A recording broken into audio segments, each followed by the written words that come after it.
शिखा सिंह जी मिर्जापुर से। राधा वल्लभ श्री हरिवंश महाराज जी शरणागति में कलंक क्या है और इससे कैसे बचा जाए? अपनी चिंता करना, मेरा कल्याण होगा कि नहीं, मेरा भरण पोषण होगा कि नहीं, मुझे भगवान मिलेंगे कि नहीं, या किसी भी तरह की कोई अपनी चिंता करना, ये शरणागति में कलंक है। जब हम भगवान की शरण में हैं और भगवान विश्वम्भर हैं, समस्त जगत का पालन पोषण करते हो, मेरा भी करेंगे। जब भगवान ने कहा है कोटि विप्र बद लागे जाहू, आए शरण तजौ नहीं ताहू, तो भगवान मुझे त्यागेंगे नहीं। ये मेरा दृढ़ भरोसा है कि मैं कैसा भी नीच हूं पर भगवान मुझे त्यागेंगे नहीं। ये मेरा दृढ़ भरोसा है कैसा मैं नीच हूं पर भगवान मेरा पालन पोषण करेंगे। मैं भगवान की शरण में हूं। तो सबसे बड़ी बात है अपनी चिंता करना। योगक्षेमम वहाम्यहम, जो मेरा अनन्य चिंतन करता है उस जन का योगक्षेम मैं स्वयं वहन करता हूं।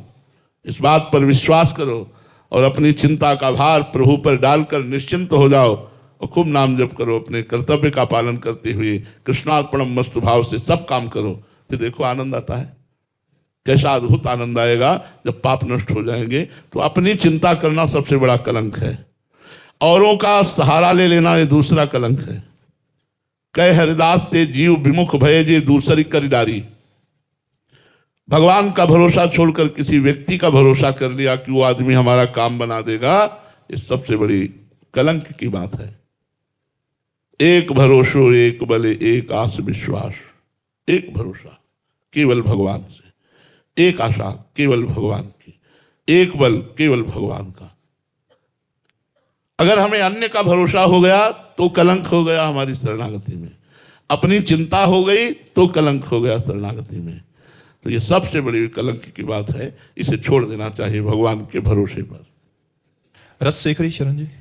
राधा वल्लभ श्री हरिवंश महाराज जी कैसे जाने कि हमारी शरणागति सही चल रही है या हम सही, इसके कोई लक्षण है कि हमारी शरणागति में कमी है? हाँ, जब हमारा निरंतर नाम चल रहा है, थोड़ी थोड़ी देर में हृदय में आता है भगवान मैं आपकी शरण में हूं, मन प्रसन्न हो रहा है, कोई भी अनुकूल बात आई तो बड़ी भगवान की दया है, कोई प्रतिकूल बात आई तो बड़ी भगवान की कृपा है। दोनों में भगवान को ही वो देखता है। अनुकूलता प्रतिकूलता, विपत्ति संपत्ति, अपमान सम्मान, निंदा स्तुति, सब में अपने भगवान का विधान देखकर जो प्रसन्न रहता है वही शरणागत है। हर परिस्थिति में जिसे अनुकूलता ही अनुकूलता नजर आती, कृपा ही कृपा नजर आती, वही शरणागत है। ये शरणागति पुष्ट होती है संतों के संग से और नाम जप से, साधु समागम से शरणागति पुष्ट होने लगती है और भगवान का सतत स्मरण करने से भगवान में आसक्ति होने लगती है। तभी शरणागति का पूर्ण स्वरूप होता है अपने इष्ट के सिवा अन्य का चिंतन ही ना होना। वो तभी होगा जब नाम जप करोगे। तो संतों का संग करो, सत्संग सुनो और खूब नाम जप करो, शरणागति पुष्ट हो जाएगी। तो इसी का स्वरूप यही है, निर्भय निश्चिंत निशोक होकर भगवान के चिंतन में तल्लीन होकर सारे कार्य करना।